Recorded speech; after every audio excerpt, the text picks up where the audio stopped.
गृह प्रवेश पूजा हमारी स्टार्ट हुई और जो कि हम महाराष्ट्रियन पंडित जी को हमने बुलाया था और ये पंडित जी बहुत ही जानकार थे।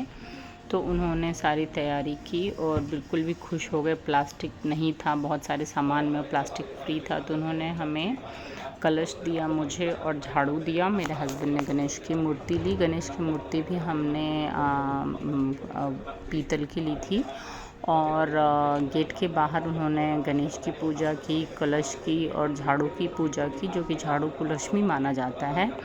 और पूजा करने के बाद, मंत्रणा करने के बाद वो पूरे घर की प्रदक्षिणा कराने, पूजा मंत्रों के साथ प्रदक्षिणा कराने के लिए हमें तैयार कर रहे थे। तो फिर हम वो करने के बाद किचन में गए, किचन की प्रदक्षिणा की। और ये उनके पापा हैं पंडित जी के, और दोनों मंत्र पढ़े जा रहे थे। ये वीडियो मैंने बहुत फास्ट फॉरवर्ड में बनाया है।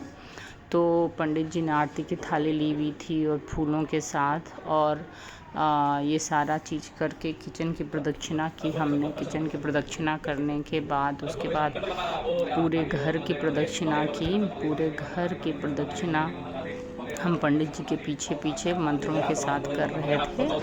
और मंत्रों के साथ ही सारे घर की प्रदक्षिणा करते करते फिर दोबारा हमें घर के एंट्री में जाना था। ये पूरा घर जो है, ये मेरा एक और रूम, मेरी बेटी का रूम है, और उधर हम हॉल और बालकनी में गए थे। फिर हम अपने बेडरूम में जाएंगे ये प्रदक्षिणा और पूजा करने के लिए मंत्रों के साथ।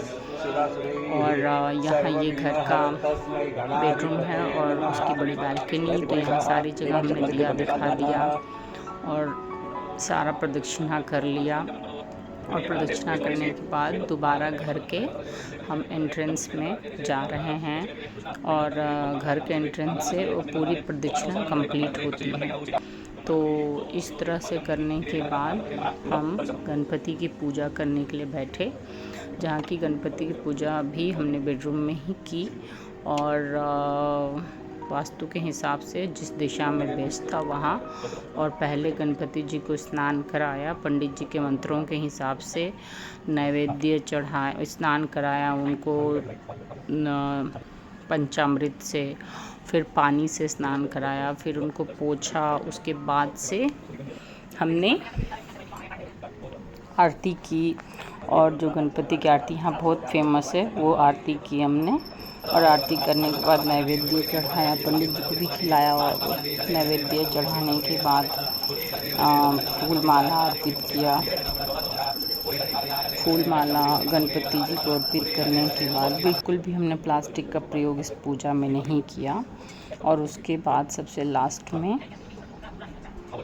किचन की पूजा की, जिसमें कि किचन में अग्नि देवता की पूजा होती है। तो हम किचन में अभी जा रहे हैं और वहाँ दूध उबाल कर